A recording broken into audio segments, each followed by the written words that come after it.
O Ozempic e o Mounjaro viraram sinônimos de emagrecimento rápido e eficaz. Mas o que eu não vejo aqui nos vídeos na internet são pessoas mostrando como que esses medicamentos emagrecem e comparando com medicamentos que já existiam. Então, no vídeo de hoje eu vou falar exatamente isso, mostrar um pouco do mecanismo de ação dessas novas medicações, comparar com o mecanismo de ação das substâncias antigas, que eram utilizadas para emagrecimento, e comparar, fazer esse comparativo para a gente entender qual que é o melhor, qual que é o pior, por que as novas tecnologias estão sendo mais usadas.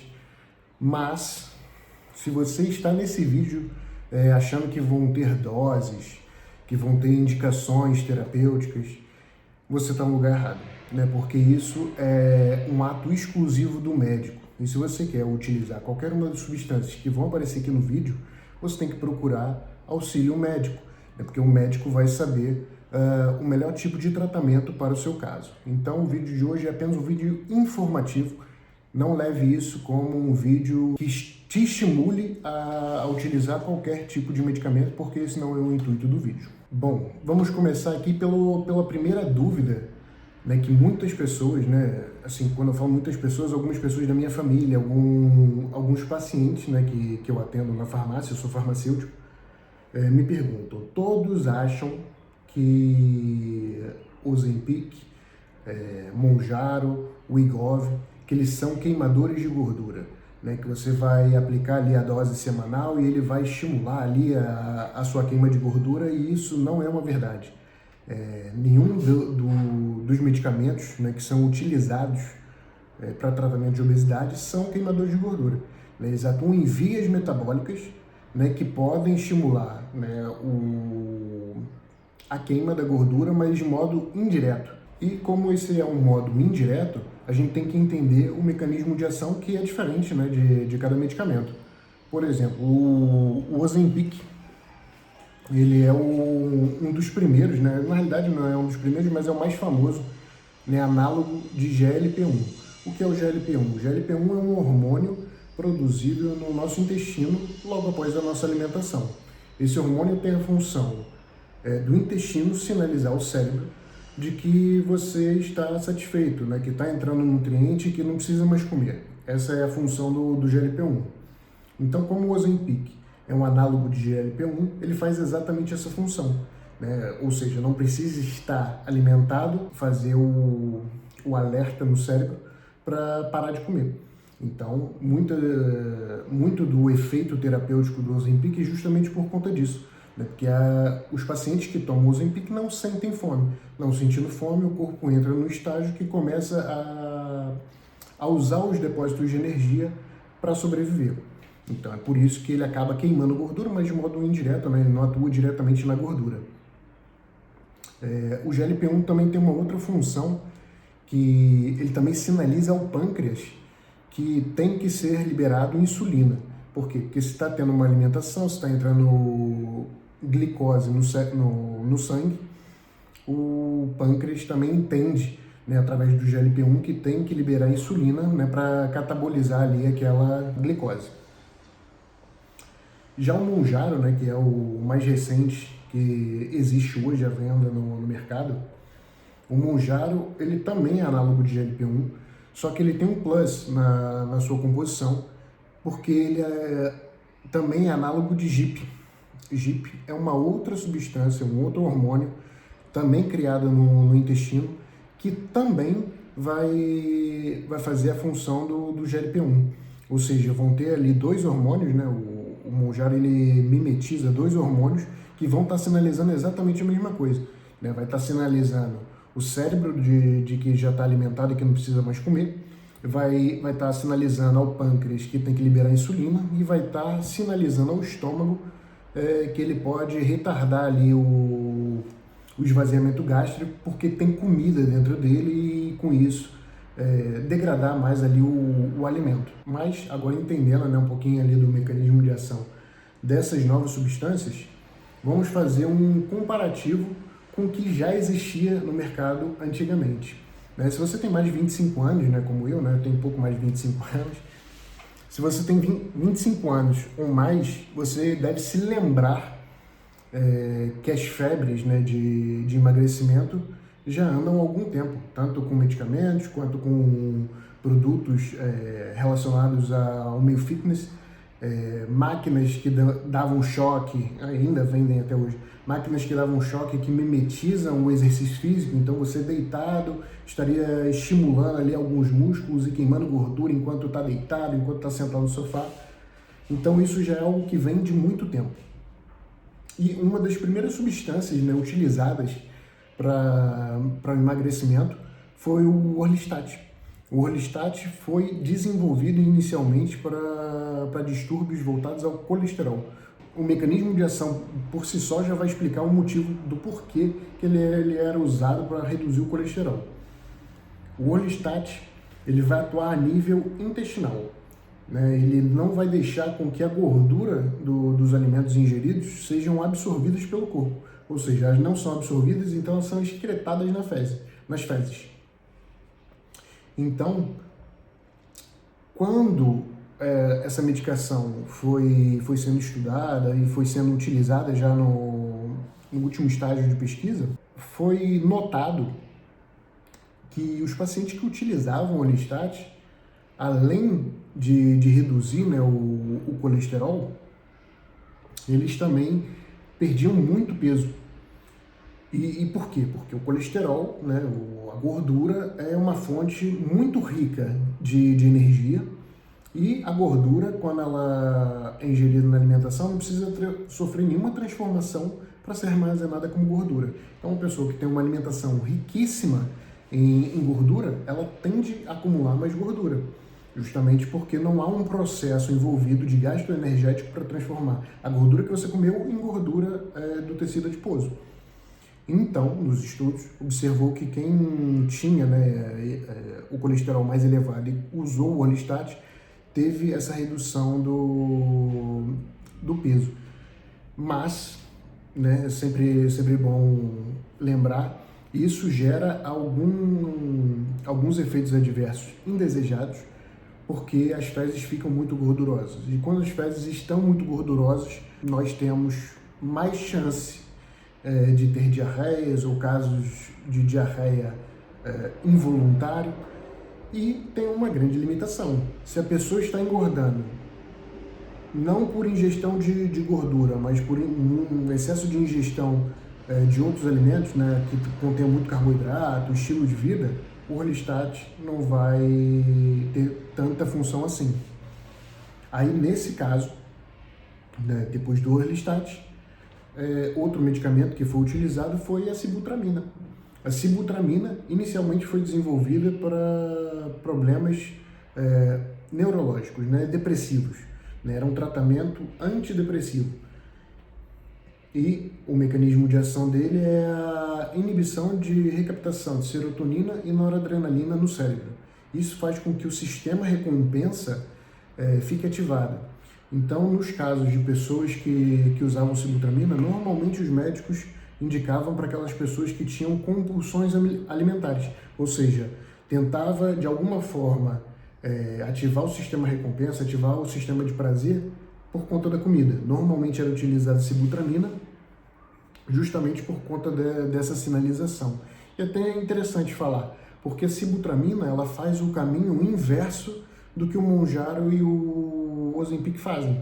Enquanto o Mounjaro e o Ozempic eles mimetizam a sinalização do intestino para o cérebro, do intestino para o pâncreas, a sibutramina fazia o inverso. Ela fazia a sinalização do cérebro para os outros tecidos. Né? Justamente o cérebro estava ali satisfeito, né? Fazia a sinalização ao cérebro, o cérebro estava satisfeito e sinalizava ao resto do corpo para que não precisasse comer, ou não sentisse vontade, né? Necessidade de comer. Em 2011, no Brasil, aí eu vou falar de Brasil porque em 2011 eu estava no Brasil e só sabia da legislação brasileira. Em 2011, o uso de sibutramina se tornou restrito. Na realidade, caiu em desuso por conta do risco cardiovascular associado à sibutramina. E esse risco é justamente por conta da inibição da recaptação de serotonina e noradrenalina, que deixa o coração mais acelerado. Então, uma pessoa que já é obesa, né, a pessoa que já é obesa já tem tendência a ter alguma doença cardiovascular, hipertensão ou algo do tipo. Com o uso da sibutramina, aumentava as tensões, aumentava a frequência cardíaca e potencializava ali potenciais danos cardíacos ou eventos cardíacos adversos, justamente por conta, né, da história familiar da pessoa, né, da história médica da pessoa. Em 2019, 2020 mais ou menos, foi ali próximo da pandemia,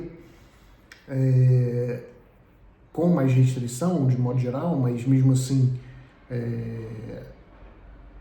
voltou a ter o uso da sibutramina no Brasil. Mas o seu uso hoje em dia, apesar de ainda terem casos que são utilizados a sibutramina, hoje em dia já não é mais utilizado porque normalmente, né, isso a gente vê em vários estudos, normalmente o paciente que era tratado com sibutramina, a partir do momento que faz o desmame e tira a sibutramina, o sistema, na realidade, causa um problema ainda pior. Porque como estava ali mimetizando o sistema recompensa, o corpo parou de fazer esse sinal fisiologicamente. Ou seja, o sinal estava sendo feito de maneira artificial. Quando vai retirando a substância, o que acontece? O corpo tende a entrar em depressão.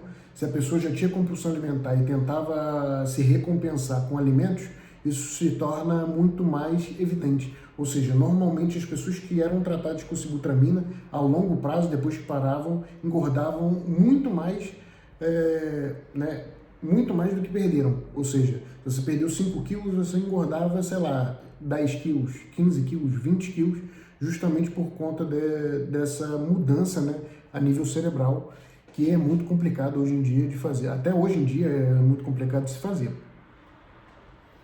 E, por último, né, a última substância assim, mais famosa de utilização para emagrecimento também não foi desenvolvida exclusivamente para emagrecimento. Na realidade, houveram alguns estudos, mas o uso dela até hoje é utilizado em diabetes do tipo 2 ou pré-diabético.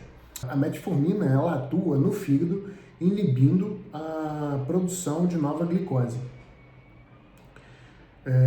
E o corpo produz essa glicose no fígado em momentos específicos, né, ou do seu dia, ou do tempo que você está sem se alimentar, ou se alimentando de maneira errada.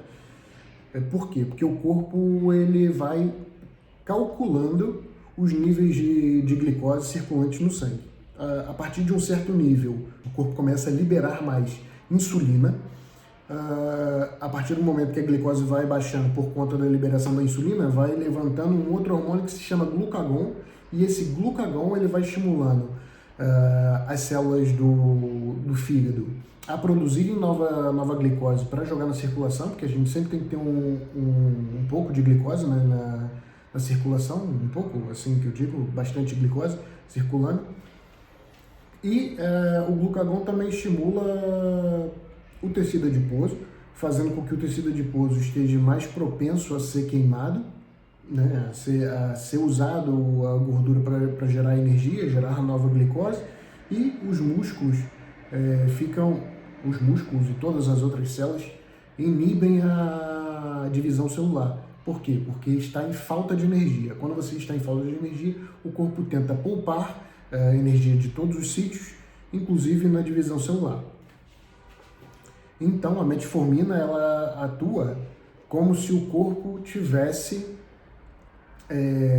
sempre num estágio de alimentado, ou seja, vai reduzir ali a resistência à insulina, vai baixar a glicemia, justamente porque o fígado não vai estar produzindo nova glicose, mas a metformina não causa hipoglicemia, mas vai reduzir bastante, né, a glicemia da pessoa e há uma perda de peso. Só que essa perda de peso, até mesmo nos estudos, ela não tinha grande efeito. Normalmente, depois de 1-2 meses, esse peso voltava a se equacionar. Logo no início havia essa perda de peso, também por conta do gasto, né, do carboidrato, que faz com que também a gente perca um pouquinho de água. E, como eu já disse anteriormente, o Ozempic e o Mounjaro, eles atuam de maneira simultânea, né, no cérebro, no pâncreas, e estômago, o Monjaro também no estômago. E essa é a principal diferença dos antigos métodos de emagrecimento, dos antigos medicamentos para emagrecer para os atuais.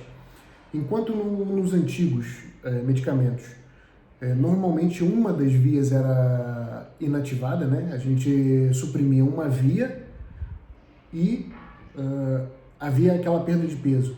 Só que nunca era uma perda de peso acentuada, justamente porque as vias metabólicas são diversas. Então você inibe uma via, o corpo tende a levar a energia, ao consumo da energia, à produção de energia para outro sítio. Né? Isso é óbvio. Né? Eu tenho uma estrada interditada, eu vou por outra estrada. Né? O nosso organismo é muito inteligente quanto a isso. Então as medicações antigas tinham uma eficácia, mas uma eficácia limitada. Já os medicamentos atuais, né, o Ozempic e Mounjaro, eles atuam em várias vias diferentes. Como eles atuam em várias vias diferentes, o corpo entende, de modo geral, que aquele sinal é um sinal verdadeiro. Então, a longo prazo e também a curto prazo, acaba que tem uma resposta muito melhor, tanto na redução da resistência à insulina, quanto no tratamento, né, de diabéticos, né, com glicose muito elevada, quanto na perda de peso. E justamente por essas medicações serem muito mais eficazes e por conta das mídias sociais, a difusão no meio da sociedade de que as canetinhas são mágicas, explodiram nas redes sociais, né, de uns tempos para cá, e isso fez com que os governos, eu vou falar exclusivamente do governo brasileiro, do governo português, que são os que eu tenho conhecimento, mas os governos, de modo geral, no mundo, estão regulamentando o uso desses medicamentos para emagrecer. Por quê? Porque na saúde pública, as medicações elas têm o poder de beneficiar o sistema de saúde público, mas também tem o poder de destruir o sistema de saúde público. Por quê? Porque o uso racional da medicação, o uso correto da medicação vai trazer o benefício de redução de custo a longo prazo do Sistema Nacional de Saúde. Entretanto, o uso indiscriminado, o uso abusivo desse tipo de medicamento pode acarretar em inúmeras pessoas, em chuvas de pessoas, neste momento, ocupando leitos que não necessariamente precisavam estar sendo ocupados, ou seja, gerando um prejuízo realmente ao governo. Então, a partir de 2025, ou seja, no ano passado, recém-chegada a lei, né, a lei no Brasil agora, né, a nova regulamentação, acabou de completar um ano, foi em junho de 2025, a Anvisa começou a exigir prescrição médica obrigatória com retenção de receita para qualquer medicação, que seja o Ozempic, o Wegovy ou o Mounjaro, ou similares. E essa retenção de receita na farmácia é algo obrigatório, que já acontecia anteriormente, né? Desde 2011 acontece com os antibióticos, ou seja, é exatamente o mesmo padrão de prescrição. Né? A venda da medicação com a retenção da receita, até justamente para ter uma fiscalização dos médicos que estão prescrevendo também aquela medicação. Já em Portugal, a lei é um pouquinho mais recente, acabou de vai completar agora, em agosto, um ano. E o que mudou na legislação? Aqui em Portugal é muito diferente do Brasil. Né? O sistema de saúde português, ele contempla os pacientes com a coparticipação. O que seria a coparticipação? O Estado paga uma parte dos medicamentos junto ao utente. Ou seja, o utente vai na farmácia, o paciente vai na farmácia com uma receita e a farmácia recebe o valor integral da medicação. Só que, se for medicação de diabetes, 90% é o Estado que participa, 10% é o paciente que paga ali no ato da compra. Então, como aqui o sistema é um pouco diferente, A mudança na legislação também foi um pouco diferente, um pouco mais específica, porque aqui em Portugal todos os médicos poderiam prescrever qualquer medicação relacionada a diabetes. E hoje apenas 4 especialidades podem prescrever com a coparticipação. Ou seja, um médico que não seja daquela especialidade, daquelas 4 especialidades específicas, não podem prescrever, ou se prescreverem, vão prescrever para o paciente pagar o tratamento dele por inteiro. E hoje, vivendo em Portugal, né, tendo muito contato, né, no Brasil eu já tinha contato com o público porque já trabalhava em farmácia. Mas aqui é um pouco diferente porque as farmácias aqui, elas são muito mais próximas ao paciente do que eram no Brasil. No Brasil eram muitos pacientes de passagem, muitas vezes a gente nunca mais ia ver a pessoa, enquanto aqui não. Aqui são pacientes que fazem tratamento e que muitas vezes vão todas as semanas na mesma farmácia, porque são poucas farmácias no país todo. E é muito difícil fazer o paciente entender que essas mudanças não são mudanças burocráticas apenas, né, burocracia apenas por burocracia, né, que na realidade essas políticas estão realmente tentando diminuir os custos prejudiciais, tanto ao sistema de saúde quanto ao pessoal, a curto prazo, do uso indiscriminado, mas também tentando melhorar a qualidade de vida e a expectativa de vida a longo prazo. É muito difícil, né, as pessoas conseguirem entender isso, mas a legislação de saúde é justamente isso, né? A gente tem que tentar ver o risco-benefício, fazer um cálculo matemático do que aquilo vai impactar financeiramente o sistema de saúde no futuro e no momento. Essa é toda a questão da saúde pública, né?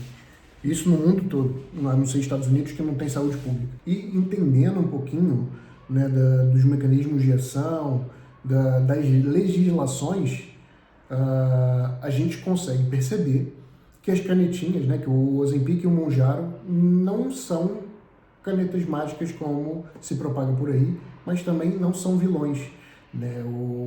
Tudo vai depender do modo de usar, e é justamente esse o ponto central. Se a eficácia ou a não eficácia do tratamento vai depender do contexto, então é justamente nesse contexto que o médico tem que estar inserido, e ele é o único personagem que tem que estar inserido, justamente para ele, com o conhecimento dele, saber junto daquele paciente, né, porque cada paciente é um paciente diferente, cada um tem um problema diferente, um metabolismo diferente, então aquele médico vai estar na frente daquele paciente, vai saber as necessidades daquele paciente e vai indicar o melhor tratamento. O tratamento que seja mais eficiente e que melhore a saúde daquela pessoa. Então, mais uma vez eu volto a falar, se você quer utilizar qualquer substância que apareceu aqui nesse vídeo, procure um médico, procure o seu médico e exponha para ele o que você quer, se você quer emagrecer, o porquê que você quer emagrecer, tentar entender o porquê que você engordou, ou se não engordou, ou se é por algum outro motivo. Vá ao médico. O médico é a peça fundamental para que a saúde siga o seu rumo, que a saúde ganhe saúde, né? Exatamente. A gente quer que as pessoas tenham saúde, que elas vivam cada vez mais. Então, se você acompanhou o vídeo até agora, meu amigo, deixe um like aqui no vídeo, se inscreva no canal. Aqui pelo Analytics do YouTube eu vejo que pelo menos 50% das pessoas que assistem meu canal assistem da televisão. Então pegue o seu celular, se inscreva aqui no canal, curta o vídeo e deixe um comentário. Mas já vou logo falando, porque foi chuva de comentário no último vídeo, um dos últimos vídeos que eu fiz de sibutramina, de pessoas colocando telefone para que sabia quem comprar, telefone. Qualquer tipo desse comentário vai ser excluído aqui do canal. Aqui não é um espaço de comércio. Então, se você quiser deixar um comentário, um apoio, é bem-vindo. Se você quiser deixar contatos para venda ilegal dessas substâncias, você vai ser banido aqui do canal. Então, nos vemos no próximo vídeo. Valeu, galera!